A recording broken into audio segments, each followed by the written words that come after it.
le programme court, qui s'appelle maintenant Programme court de troisième cycle sur les usages pédagogiques du numérique. Je dis qu'il s'appelle maintenant parce que l'année passée, si vous avez été avec nous, si vous avez entendu déjà parler auparavant du programme, c'était le programme court en pédagogie universitaire et environnement numérique d'apprentissage, qui s'appelait le PCPUN. Et là, on a un acronyme qui ressemble plus à ce qu'on a vécu cette année avec PCUPN. C'est plus facile à retenir dans un sens. On a modifié donc l'appellation du programme pour différentes raisons, pour des raisons de concision, de clarté aussi, de s'assurer que les gens comprennent bien qu'est-ce qu'on fait dans le programme et c'est quoi les cours du programme. Donc, dorénavant, en fait, à partir de septembre, il va être officiellement, entièrement, totalement programme court de troisième cycle sur l'usage pédagogique du numérique. Fait que ça se peut d'ici là, il y a des petits chevauchements, mais avec les deux appellations. Mais en théorie, on est bien lancé pour que ce soit vraiment le PCU-PM qui soit en fonction. Alors voilà, je vous parle tout de suite en premier. Hop, allez, je vais juste aller changer ma diapo. À qui s'adresse le programme? Bien, il s'adresse en fait à tous ceux qui sont des acteurs de l'enseignement, professeurs, maîtres de langue, chargés de cours, chargés d'enseignement, conseillers pédagogiques, formateurs même en milieu de travail, aux doctorants qui se destinent peut-être à une carrière aussi d'enseignement universitaire et autres acteurs de l'enseignement postsecondaire et de la formation continue. Idéalement, c'est ceux qui sont en exercice. Alors, ce n'est pas un programme qui forme des profs qui n'ont pas du tout d'expérience, des futurs enseignants. Ce sont un programme qui forme des enseignants actuels en exercice ou à tout le moins qui ont accès à un cours. Vous allez comprendre pourquoi je dis ça, je vais y revenir tantôt. Les buts du programme, c'est en premier de développer chez les participants une réflexion critique sur les utilisations pédagogiques du numérique et en même temps de l'innovation pédagogique. D'intégrer le numérique en faisant des choix pédagogiques qui sont étayés par la recherche. Vous allez voir comment ça se traduit dans les cours, comment intégrer le numérique et utiliser les savoirs propres à l'enseignement d'une discipline parce que chaque participant va conserver, bien sûr, ses travaux, ses activités vont se faire à l'intérieur de sa propre discipline pour produire une modeste recherche sur ses choix. Vous allez voir comment ça se décline. On a 2 compétences dans le programme: concevoir une formation innovante, optimisant les apprentissages et l'engagement des étudiants en tirant le meilleur profit des possibilités technologiques. Donc ça veut dire qu'il y a un travail durant le programme de développer une formation innovante, c'est-à-dire, dans le cadre de, si c'est pour des enseignants, ça va être probablement une expérimentation pédagogique, et interpréter les savoirs et la recherche dans le domaine pour articuler et communiquer cette réflexion critique-là. Donc, il y a une intention claire de s'appuyer sur la recherche en technologie éducative, sur la recherche sur le numérique en enseignement supérieur, en pédagogie de l'enseignement supérieur. On développe la perspective SOTL à l'intérieur du programme. Je vous explique ce que c'est pour ceux qui n'en ont pas entendu parler. C'est une démarche qui permet de construire des ponts entre la compréhension de l'enseignement et de l'apprentissage, bien sûr, de l'étudiant. Le SOTL, ça repose sur savoir enseigner à l'université ou au postsecondaire, donc au collégial, et ça met en relation les compétences, les représentations, les chaînes d'action, les conduites pédagogiques des enseignants. En fait, ce que ça fait, le SOTL, c'est que ça amène l'enseignant à porter un regard de nature recherche sur ses enseignements dans sa discipline. Donc, c'est un processus de construction qui travaille sur les 2 dimensions, c'est-à-dire les savoirs disciplinaires à enseigner et la contribution à la recherche sur l'enseignement dans cette discipline-là. Donc, la perspective SOTL nous amène à développer chez les enseignants, c'est ça, un regard qui permet de s'appuyer sur la recherche, mais en développant la partie recherche sur l'enseignement de leur discipline et non pas sur leur discipline en tant que telle.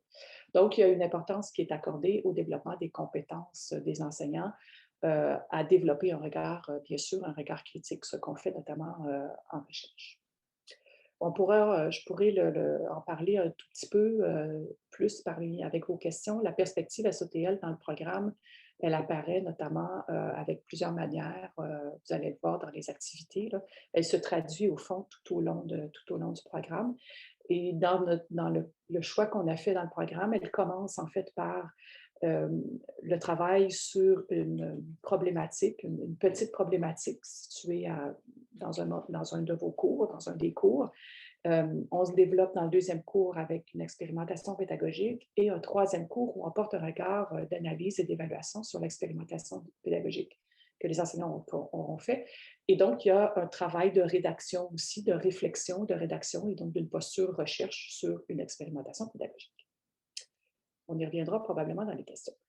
Le programme, il y a 3 cours à suivre. Le cours, le DDD 9655, qui est formation à l'enseignement. Ce sont des nouveaux cycles de cours par rapport au cours de l'année passée. Essentiellement, les cours sont les mêmes, mais on a un petit peu amélioré les descripteurs de cours et les titres. On a le deuxième cours, donc le 9655 est normalement suivi à l'automne. Le 9665 qui est enseigner et apprendre avec le numérique, il est normalement enseigné à l'hiver. Vous allez voir qu'il y a peut-être des petites nuances selon les cohortes. Et le 9675 qui est soutenir les apprentissages avec le numérique qui se donne normalement à l'été. On a aussi un cours thématique, le 9667X, parce que le X est en fonction de la thématique à prendre, à choisir, qui porte sur les innovations pédagogiques. Et là, il y a un partenariat possible avec l'Université de Rennes 2. On est sur le point d'aboutir à une entente avec Rennes 2 pour offrir notre programme là-bas. Et eux nous envoyer aussi des étudiants. Donc, il est possible de faire cet échange-là, cette mobilité-là à travers un séminaire thématique qui pourrait être enseigné par un prof de l'Université de Rennes, mais qui pourrait aussi être enseigné par un de nos profs. Le premier cours, qui est le DDD 9655, je vais laisser la parole à Alain pour parler du cours brièvement. Tu es supposé Oui, d'avoir accès au micro. Voilà. c'est bon. Merci beaucoup, Diane. Donc, ben, moi, je suis Alain Staclet, je suis professeur au département de didactique, responsable du cours DDD 9655. En fait, ce cours existait déjà là, avec le sigle 9651. Donc, ça fait depuis 2016 que ce cours est offert là et qui évolue aussi depuis 2016. Essentiellement, l'objectif du cours, ben, c'est de développer des bases théoriques et pratiques nécessaires pour intégrer les différentes dimensions pédagogiques liées au numérique. Donc, c'est vraiment le développement d'un ancrage théorique qu'on va faire dans le cadre de ce cours-là, qui est articulé autour de 2 éléments. Un premier élément, je dirais, en lien avec le numérique, mais aussi un autre élément qui est en lien avec votre contexte, parce qu'on fait beaucoup ce que j'appelle des activités à contenu ouvert, où, évidemment, on fait des liens avec les aspects théoriques, mais on prend en considération, évidemment, votre contexte. Puis à ce moment-là, bien, ça fait, je pense, beaucoup de sens aux travaux que vous allez réaliser parce qu'ils vont servir dans votre contexte. Donc, c'est vraiment l'objectif du cours. Un autre élément aussi, puis ça aussi, je pense que c'est propre aussi à tous les cours, il y a ce que j'appelle une approche en quelque sorte isomorphique, c'est-à-dire qu'on va vivre plein d'activités avec des fonctionnalités pédagogiques qui sont, entre autres, dans les environnements numériques d'apprentissage. Et cette expérience-là va évidemment vous permettre de vivre ces types d'activités-là qui sont par la suite potentiellement transférables dans votre contexte, c'est-à-dire que vous allez pouvoir, entre autres, développer cet esprit critique-là par rapport, évidemment, à l'activité que vous avez vécue. Puis, dans une certaine mesure, ben, vous allez pouvoir vous dire, ouais, ça, c'est quelque chose que je pourrais éventuellement faire ou quelque chose que je pourrais faire avec des adaptations ou carrément dire, ben, ça ne s'adapte peut-être pas ou ça ne s'utilise peut-être pas dans son propre contexte. Donc, cette approche-là, évidemment, fait en sorte que l'on vit plusieurs expériences pédagogiques. Par rapport maintenant au contenu, ben, comme c'est indiqué ici, on va parler du profil des étudiants, de la place de l'université aussi, donc l'évolution des contextes de l'enseignement. La planification de l'enseignement va être abordée sous l'angle du design pédagogique. ce qui nous amène à parler de l'alignement pédagogique, mais aussi des pédagogies actives. Tout ça aussi sous l'angle de la formation à distance, qu'elle soit synchrone ou asynchrone. Et aussi, ben, il y a des éléments qui sont en lien avec l'état de la situation, autrement dit, ce que la recherche dit. Donc, on se réfère évidemment aussi aux travaux qui sont issus de la recherche. Au niveau des activités, ben, ça s'articule autour, je dirais, de deux éléments, c'est-à-dire un premier élément qui est le journal réflectif. En quelque sorte, l'aller-retour entre votre pratique et l'ancrage théorique. Et Diane parlait tout à l'heure de l'approche SOTL, qui, pour répondre à la question de France, complètement l'acronyme, hein, c'est Scholarship of Teaching and Ah oui, Learning. je ne l'ai pas dit. Donc, si vous tapez SOTL dans Google, vous allez trouver énormément de ressources. Donc, cette approche-là est omniprésente dans le cours et aussi, ben, ça fait partie du premier cours. Et on va vous amener, entre autres, à élaborer une problématique, donc une situation à améliorer que vous avez observée dans votre pratique et qui pourrait faire l'objet, si on peut dire, de la démarche SOTL. L'autre élément que j'aimerais rajouter, Diane, à ce que tu as annoncé plus tôt, c'est-à-dire accès à un cours, effectivement, on aimerait bien voir qu'il y ait un contexte de cours pour pouvoir faire cette démarche-là, mais pas exclusivement. Donc, j'aimerais dire à ceux qui ne sont pas directement dans une classe, je pense qu'on peut y aller par personne interposée, c'est-à-dire que soit avec des collègues, soit parce qu'on a accès à un terrain, ou bien si on est conseiller pédagogique, bien, c'est dans sa propre pratique aussi, même si on n'est pas nécessairement dans une classe, on est en relation directe aussi avec des enseignants. Et aussi, ça pourrait évidemment être par personne interposée, c'est-à-dire on travaille en collaboration en tant que conseiller pédagogique avec des enseignants qui, eux, vont aller tester quelque chose sur le terrain. Donc, voilà pour le premier cours. Je vais passer maintenant au deuxième cours.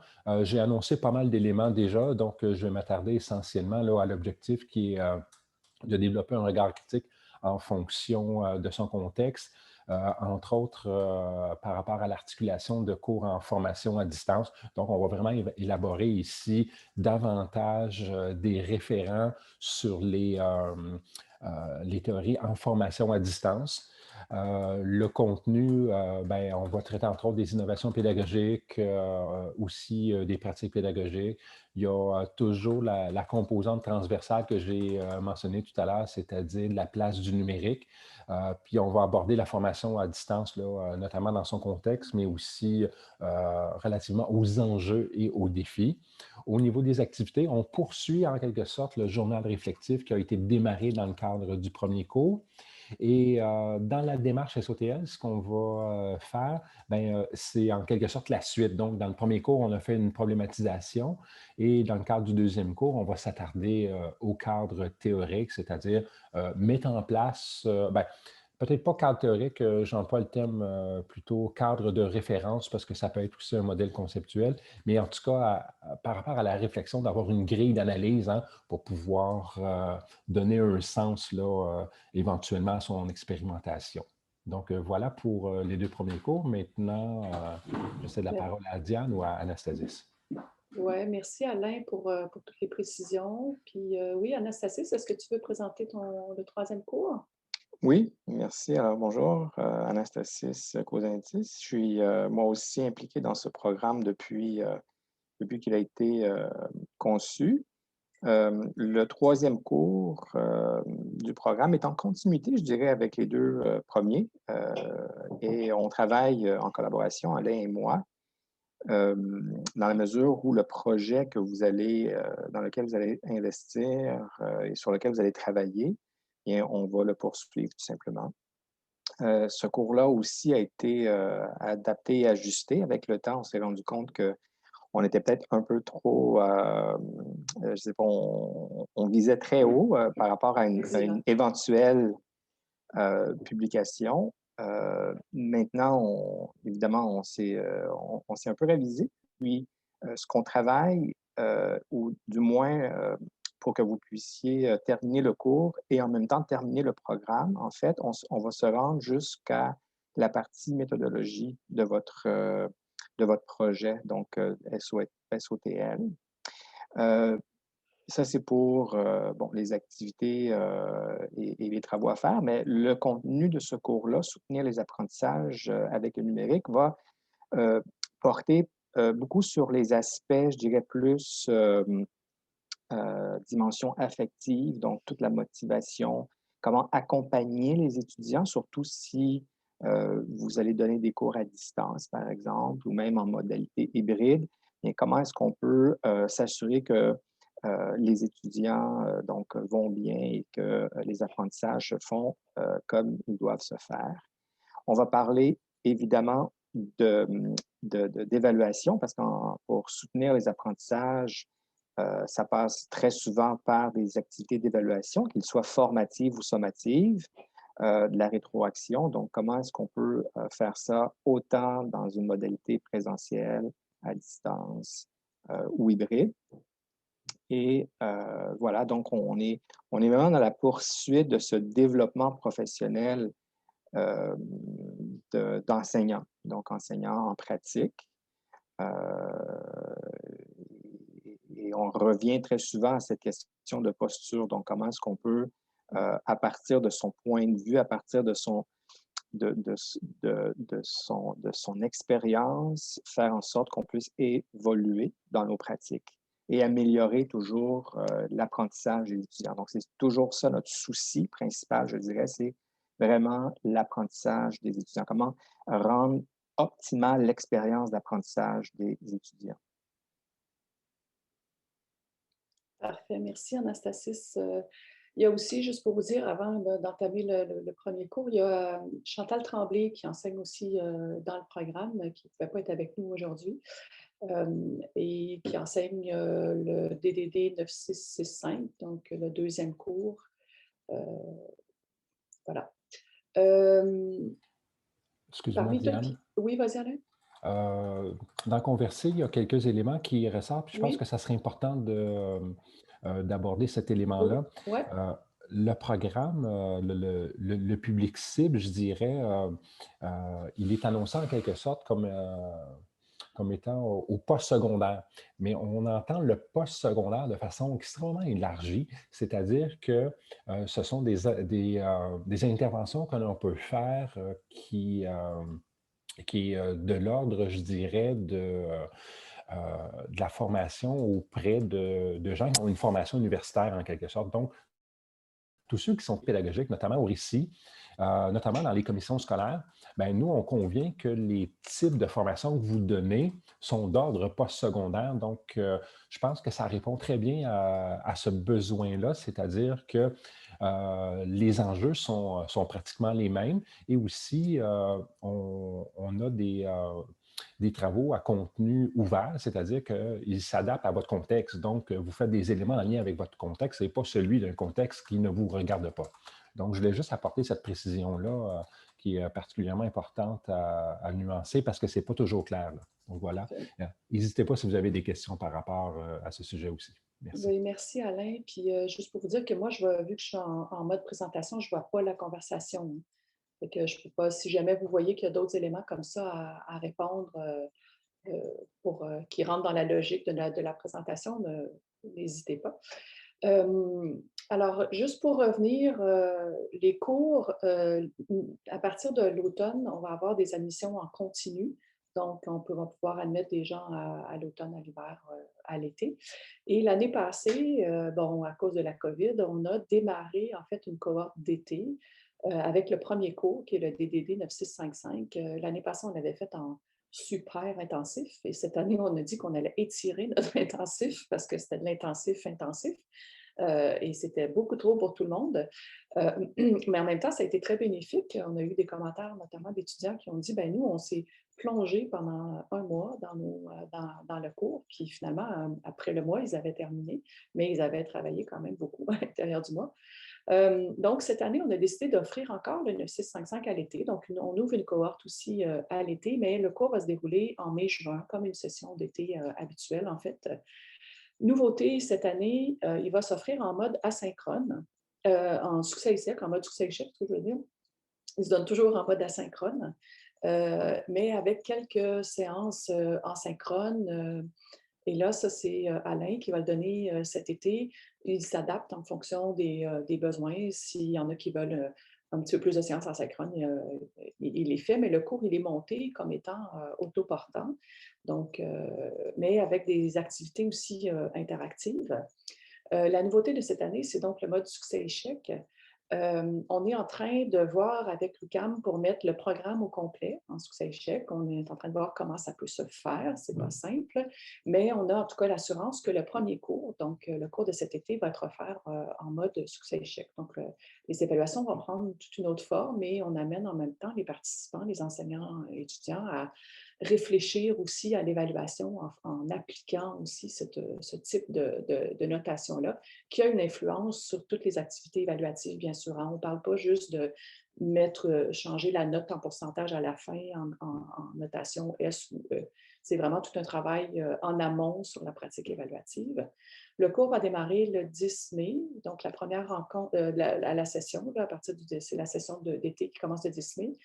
La première rencontre va avoir lieu en synchrone le 11 mai. Alain, tu peux-tu me confirmer? Oui, hein, je pense, j'ai vérifié, mais il me semble que c'était ça, mais je suis m'assurer que c'est bien le mardi à 2 heures, le cours. Oui, c'est ça.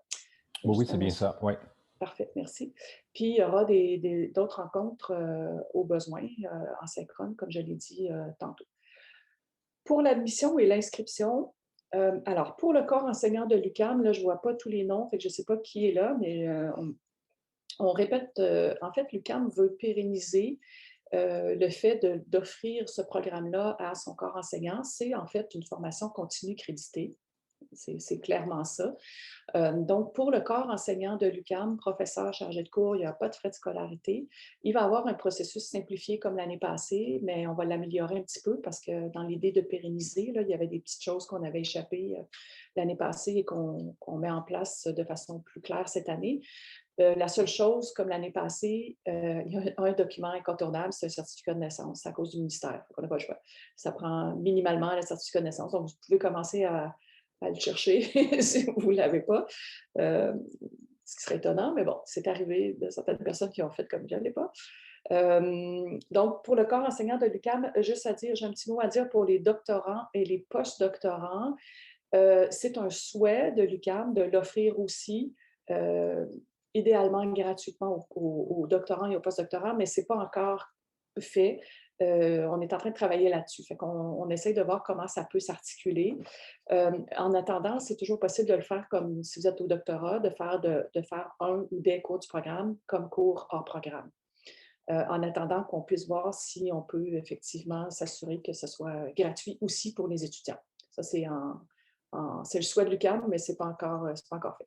Pour toutes les autres personnes qui sont avec nous aujourd'hui et qui ne sont pas dans le corps enseignant de l'UQAM, vous pouvez déposer une demande d'admission avant le 1er août. Ça, c'est pour l'admission à l'automne. Si vous voulez vous inscrire au cours DDD 9555 qui commencerait en mai, pour l'instant, le plus simple, c'est d'envoyer un courriel à pcupm@uqam.ca. Il y a Marie-Ève Janotte, là, que j'ai vu quelque part dans les écrans tantôt, qui est là. C'est notre AGE, notre agente à la gestion des études, qui va s'occuper de monter une liste parce qu'on est en train d'identifier comment on va vous inscrire. On va inscrire tout le monde cet été. Juste pour faire ça le plus simple possible. On essaie vraiment d'enlever les irritants pour les enseignants.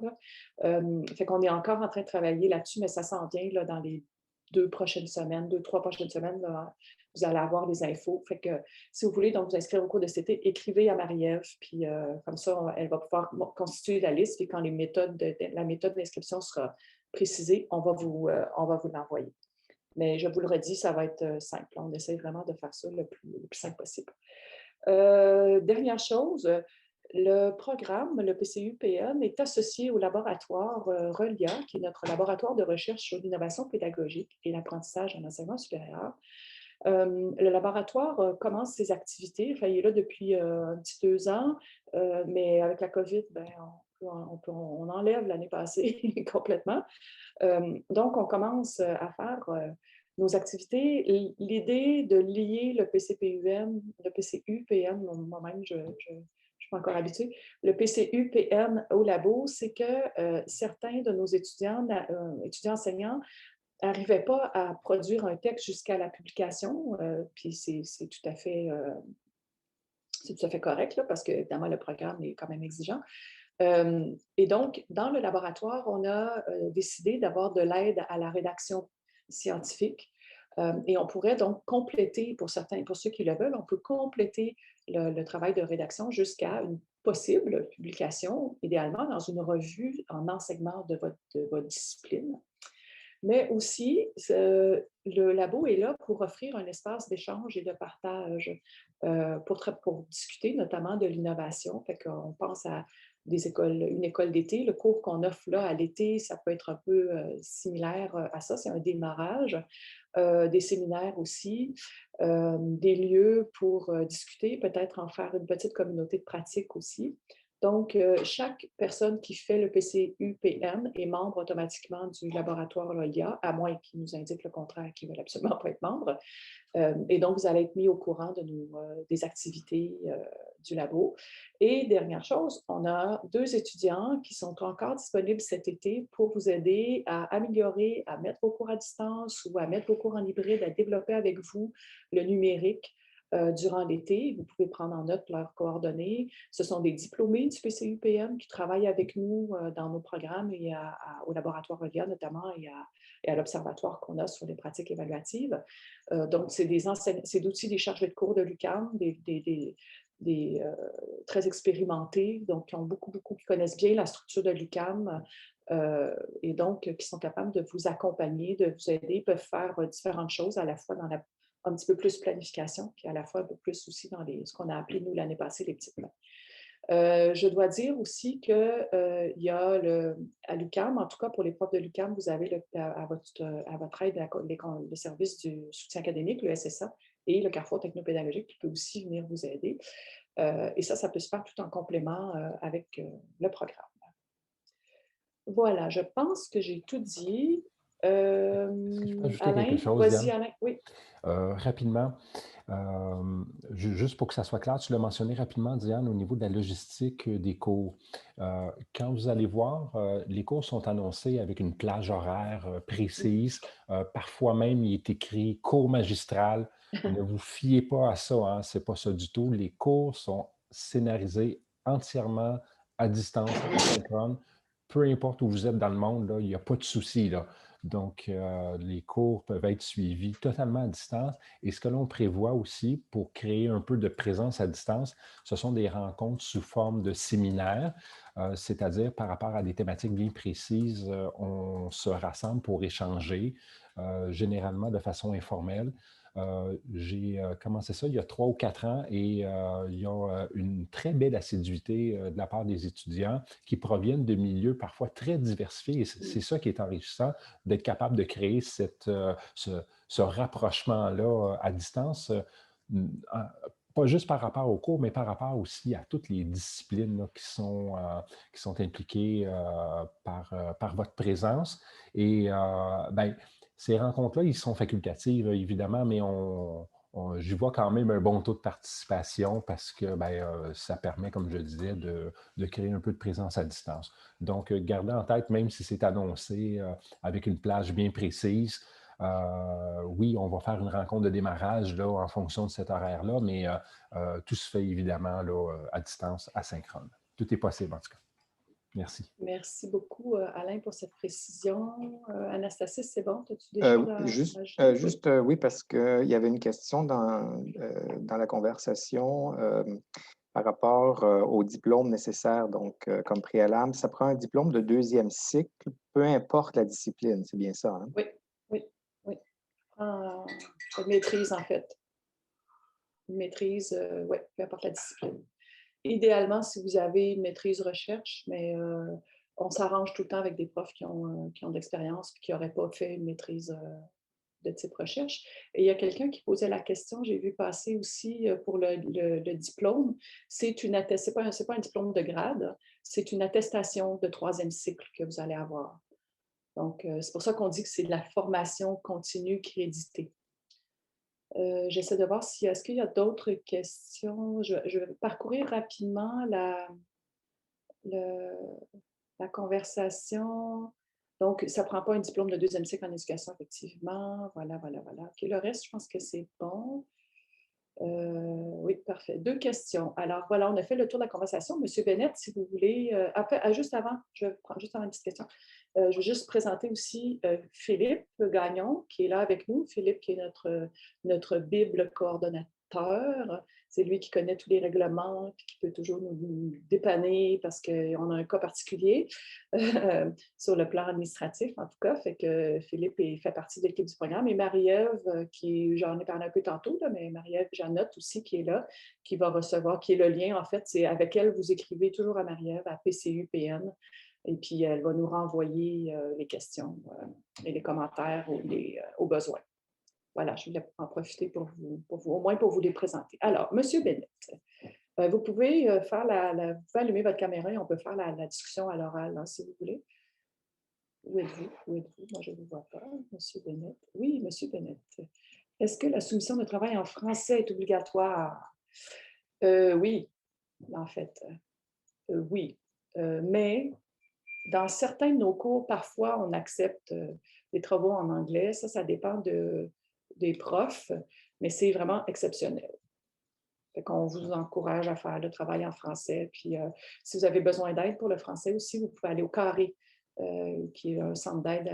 Enfin, j'imagine dans votre établissement, vous avez de l'aide aussi, là, mais si vous êtes à l'UQAM, là, vous avez le Carré qui peut vous donner aussi des ressources pour pouvoir améliorer vos contenus, vos textes. Oui. Diane, peut-être, Oui. il y a peut-être une nuance là aussi à apporter sur le fait qu'il y a peut-être différents travaux. Et peut-être que par exemple, quand c'est des activités où il y a un échange avec les autres étudiants, peut-être que le français, là, est préférable puisqu'on ne peut pas garantir que tous les étudiants parleraient l'anglais. Par contre, si vous voulez rédiger votre projet d'article, Oui. de texte scientifique, on ne va pas parler d'article, mais de texte scientifique en anglais, ça, en tout cas, moi, je ne vois pas de problème. Alain, je ne sais pas si de ton côté... J'allais dire la même chose. Ouais. Puis aussi, M. Bennett posait la question, quel est l'équivalent en anglais d'une attestation de troisième cycle? Anastasis, est-ce que tu as une idée? Écoute, j'ai vu la question, puis je me demandais... est-ce qu'en anglais, ils ont ce concept de troisième cycle? Sûrement. Je ne sais pas si ça serait doctoral studies, mais c'est une bonne question. Doctoral studies, à mon avis, ça va faire référence à un diplôme de grade. C'est une bonne question. Marie-Ève, est-ce que tu peux prendre en note cette question pour qu'on puisse aller faire la recherche? On va essayer d'y répondre. C'est une très bonne question. Est-ce que la soumission de travail en français est obligatoire? On l'a dit. Le caféo, oui, maintenant. Merci, Linda Giguère. Merci, Linda. C'est plus le carré, c'est rendu le caféo. Je suis encore dans les anciens acronymes. Est-ce qu'il y a grad certificate? Oui, peut-être. Mais ce n'est pas tout à fait un certificat non plus. C'est comme, on va aller chercher l'info. On va vous revenir avec ça. Une question pour... Oui. Oui, une question pour toi, Diane et Marie-Ève. Est-ce que le DSS en enseignement collégial, bon, c'est pas une maîtrise, c'est un diplôme de deuxième cycle, est-ce accepté? Je dirais ça dépend. Ça va dépendre du dossier. Normalement, c'est un diplôme de deuxième cycle. C'est vrai que le DESS en enseignement collégial, vous pensez à celui de Performa, par exemple. Je crois que ça pourrait être un équivalent deuxième cycle. On a une petite souplesse dans nos critères d'admission où c'est programme de deuxième cycle ou l'équivalent. Fait qu'il faudrait vérifier. Est-ce qu'on peut dire que c'est cas par cas? Oui, c'est du cas par cas. Je mets un peu Marie-Ève aussi là-dessus, mais c'est du cas par cas. C'est vrai que quand on reçoit les dossiers, juste pour vous donner un exemple archi exceptionnel, l'année passée, on a eu quelqu'un qui n'avait pas de maîtrise, qui avait un bac seulement, mais qui avait 30 ans de pratique en enseignement. Fait que, bon, pourvu que là, il devait travailler avec le numérique, puis il faut dire que l'année passée, c'était encore un cas particulier là, à cause de la COVID, mais on a décidé de l'accepter quand même pour pouvoir l'aider à ce qu'il à ce qu'il puisse mettre ses cours à distance durant l'été. Mais ces cas particuliers-là, je veux dire qu'on les surveille quand même un petit peu plus parce que le registraria exige aussi qu'on rende des comptes, bien sûr, avec les étudiants diplômes. Fait que ça peut arriver. C'est du cas par cas. C'est beaucoup du cas par cas. D'autres, ce que j'ai vu, vous pouvez lever la main aussi si vous voulez. Je pense qu'on a passé à travers toutes les questions. Si jamais vous en avez d'autres ou on n'a pas répondu à votre question, vous pouvez peut-être soit lever la main ou nous poser votre question. D'autres questions? Alors, un petit commentaire qui me fait penser que pour les profs de l'UQAM, pour tous les profs, en fait, pour n'importe qui, les profs universitaires, on a souvent des années sabbatiques. On a de plus en plus de profs, en fait, qui font le programme à l'intérieur de leur année sabbatique. Donc, qui le prévoient pour dans 1 an, 2 ans, au moment où leur sabbatique sera possible et qui font comme projet de sabbatique de faire le programme. On en a eu quelques-uns et on en a encore cette année. D'autres questions? Est-ce qu'on a tout dit, messieurs Alain et Anastasis? J'essaie de penser à des petits détails qu'on aurait oubliés, là, mais... Je pense que ça va, ça va. Si vous avez des questions, n'hésitez pas. N'hésitez pas, oui. Assurément, on est là pour y répondre. Puis si ça vient plus tard aussi, vous pouvez nous écrire. Une chose que je n'ai pas dite, le premier cours qu'on va offrir cet été, le DDD 9655, si vous voulez, après, vous avez le choix de faire juste le premier cours, comme on l'a offert l'année passée, ou après de faire une demande d'admission pour faire le deuxième cours à partir de l'automne. C'est ce qu'on a fait l'année passée, puis on a eu quelques profs qui ont fait ça, qui ont fait le premier cours en juin, puis après, qui ont commencé le deuxième cours en septembre, et donc, qui ont fait une demande d'admission durant l'été. Et si vous voulez, vous pouvez aussi faire juste le premier cours sans obligation, évidemment, de déposer une demande d'admission. Ça, on ne sait pas pour combien de temps on va pouvoir le faire, mais pour le moment, on le fait parce qu'on est encore en temps de COVID, puis que tout le monde est dans le jus, puis a besoin d'aide et de soutien. Joanne Baudin demande les horaires de cours de mai à juin, Alain, mardi. Oui. Oui, en fait, c'est ça, j'étais en train de vérifier sur le site. Donc, oui, c'est un mardi. Ça commence le 10 mai jusqu'au 30 juin. L'horaire de 9h30 à 12h30, mais comme je le disais tout à l'heure, il y aura une rencontre de démarrage, puis après, un calendrier proposé pour les séminaires populaires, mais facultatifs là, quand même. Juste dire que dans le diaporama, j'avais mis 11 mai à 2h. Là, c'est pas ça, c'est le 10 mai à 9h30. C'est pas le même horaire. En fait, on avait mis le matin parce que question de fuseau horaire. Hein, oui, parce que ça se peut qu'on ait, en fait, il y a de fortes chances, on travaille là-dessus, qu'on ait des étudiants de Rennes 2, de l'Université de Rennes 2 en France, et peut-être aussi 1, 2 ou 3 étudiants du Congo qui se joindraient aussi. Donc, le programme commence à faire des ententes un peu à l'international, ce qui est super, et on mélange, hein, on fait un mélange interculturel. On pense que c'est plus bénéfique pour tout le monde, en fait, aussi, de voir comment les autres peuvent fonctionner dans les autres pays. Ce qui fait que c'est possible qu'il y ait des gens effectivement de Rennes 2. Donc, on a mis le cours le matin pour pouvoir accommoder, parce que sinon, ça leur fait un peu tard en soirée pour eux.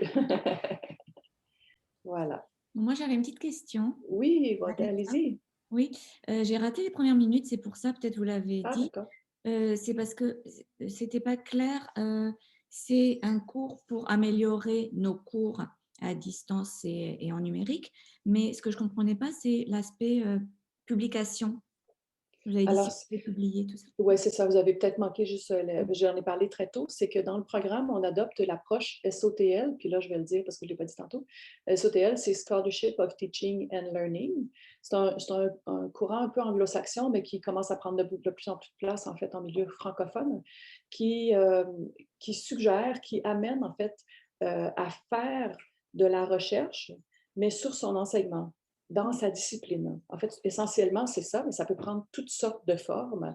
Et nous, dans le programme, on a décidé de l'utiliser en faisant faire une expérimentation pédagogique, donc qui est conçue au premier cours, qui est expérimentée au deuxième cours et qui est comme analysée, évaluée au troisième cours. Et pour nourrir, en fait, l'approche SOTL, on amène les participants, les enseignants, à rédiger un texte de nature scientifique. Alors, ce n'est pas nécessairement un article complet à la fin, ça peut, il y en a certains qui ont publié après avoir fait les 3 cours du programme, mais ça peut être aussi juste un début d'article. En fait, l'idée, c'est de se mettre en mode réflexion-recherche, de type recherche, mais sur mon enseignement. Donc, ça veut dire aussi identifier une situation problématique. Donc, on cadre ça dans une petite situation. Ce n'est pas une grande problématique, c'est quelque chose de très modeste. Dans le deuxième cours, vous l'expérimentez, mais vous réfléchissez aussi à tout le cadre en technologie éducative, en numérique, en technologie, enfin, tout ce qui peut, en enseignement aussi, tout ce qui peut nourrir, en fait, la rédaction d'un cadre qui permet des points d'ancrage dans la théorie. Et dans le troisième cours, quand vous évaluez votre expérimentation pédagogique, bien là, vous aboutissez un petit peu à une méthodologie et peut-être à des résultats observés. Et on s'ajuste en fonction de votre rythme, bien sûr. Il y a beaucoup de souplesse dans le programme. Il y a vraiment possibilité de s'ajuster. Si vous y arrivez, bien, à la fin, vous avez un texte presque prêt, potentiellement prêt pour une publication dans une revue, idéalement une revue en enseignement dans votre discipline. Mais sinon, nous, on en a des revues aussi à vous suggérer où est-ce que vous pourriez publier. Et si votre texte n'est pas tout à fait prêt à la fin du programme, bien, il y a un labo Relia qui peut être là pour vous aider, à vous accompagner aussi jusqu'à la fin, jusqu'à faire tout le processus de publication aussi. Okay. Donc, voilà, c'est le petit bout que vous aviez, vous aviez manqué. Oui, c'est ça. Oui, c'est la portion intéressante, puisque c'est du 3e cycle. C'est souvent les profs d'université, quelques profs de collège, mais les profs d'université apprécient cette portion-là aussi de porter. Puis ça permet, l'idée, en fait, derrière le SOTL, c'est d'articuler mieux enseignement et recherche, en fait. Hein. Au fond, c'est ça. C'est que les questionnements sont les mêmes, peuvent être les mêmes, mais c'est de travailler à une réflexion critique dans les deux, en fait. Ah, très bien, merci. Ouais. J'ajouterais un élément par rapport à la production que vous faites. Évidemment, ça prend la forme d'un texte scientifique, mais plusieurs, au cours des années passées, ont fait des activités de diffusion dans des colloques. Et ça, c'est un aspect aussi qu'il ne faut pas négliger. Il y a eu une année, je pense, au colloque de la CIRTA, tous les étudiants étaient là. Donc, c'est signe qu'il y a un intérêt là, pour la diffusion. Puis, écoutez, ça fait une communication là, par rapport à une thématique qui est en lien avec votre discipline, puis aussi, évidemment, en lien avec le numérique et aussi des aspects là, pédagogiques. Donc, voilà. Oui, en fait, ça fait de l'enseignant, quand il est dans cette approche SOTL-là, ça fait de l'enseignant aussi un ambassadeur de la pédagogie dans sa discipline et de la recherche aussi dans l'enseignement de sa discipline. Les gens deviennent, oui, c'est ça, le mot qui me vient, c'est vraiment un bon ambassadeur et ça permet souvent aussi de nourrir des échanges avec vos propres collègues dans vos disciplines sur l'enseignement. Donc, ça permet d'ouvrir un peu, dans certaines disciplines, c'est parfois très, très cloisonné. Ça permet de décloisonner aussi en ayant du vocabulaire, en ayant des expériences aussi liées au SOTL. Oh, merci beaucoup. Vraiment oui, merci à vous. Autre question, dernier appel. Moi, je pense que j'ai pas mal fait le tour. D'habitude, j'oublie des petites affaires, mais là, j'ai bon, je les ai dites. Si je passe vite, je pense qu'on est passé à côté. On est passé à travers toute la conversation. Voilà, merci beaucoup d'avoir été là. Au plaisir de vous voir peut-être dans le cours cet été ou sinon dans le programme dans la cohorte de l'automne avec une demande d'admission la date limite étant le 1er août. Vous avez le temps pour la demande d'admission à l'automne, mais si vous voulez faire le cours à l'été, il sera bien sûr, le premier cours sera déjà fait. Voilà.